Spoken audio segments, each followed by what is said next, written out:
When I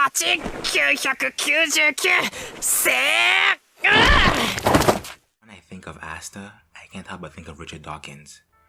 Oh right, you probably don't know who that is. Okay, so Asta is the protagonist of Black Clover, a action/adventure manga published in Weekly Shonen Jump. The story follows the young hero's adventure to become the Wizard King, a high-ranking member of society that possesses military and legal power. All things considered, I do enjoy the series. The beginning kinda gave me mixed vibes. However, one thing I can say is that the show only gets better and better as it goes on. However, like any series, I have my complaints. For instance, I never understood Asta as a character. What I mean by that is, why does Asta want to become the Wizard King? He has no motivation to do so. What is so odd to me is that he puts his heart, soul, and then some into achieving his goal, even though he has no real reason for wanting it. I did find a few forums trying to justify this by saying he wants to change the class system and make it fairer.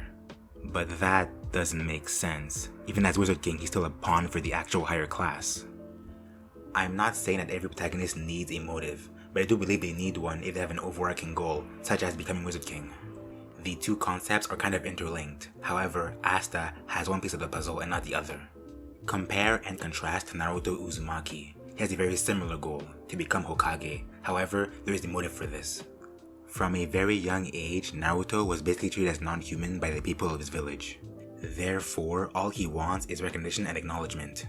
Something that the title of Hokage could give him. From eternal freedom to the need to help others to self-improvement, most shonen protagonists have a motive to their goals. But not Asta. He wants it because he just wants it. He's a being that craves ultimate power to an almost stupid degree. Which brings us full circle back to Richard Dawkins, the father of memetic theory. The idea that cultures and ideas can be passed down from person to person, same as genes are.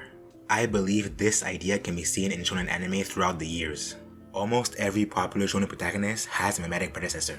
First, there was Goku, who personified the ideals of hard work and perseverance. And from him came characters who followed that ideal, but played with it to make it their own. Such as Naruto, who took Goku's ideas down to a more relatable level. And from Naruto came characters such as Izuku Midoriya. From this line, we can see that many of the ideals we associate with Shonen Jump today were honed throughout the years. Deku in particular seems more of a subversion of the character of Naruto. Because in the real world, if a child were bullied by the people around them, they would develop confidence issues and not just shout louder. Moreover, as said in the Mother's Basement video, Bakugo seems to also be a subversion of Naruto. The commentary being that someone of Naruto's personality wouldn't be the best person to be around. All these shows learn from the predecessor and evolve to create something new. But Black Clover doesn't really do that. I mean, obviously it does. Asta looks and sounds like a shonen protagonist. But how is Asta an ideological evolution of the characters that came before him? He isn't. He's just a very loud good boy who wants things just because. Sort of a satirization or memetic devolution of the tropes in the genre. Kind of like Bakugo, but with none of the character examination that makes him work. Maybe that's the point. We've all seen this song and dance so many times already.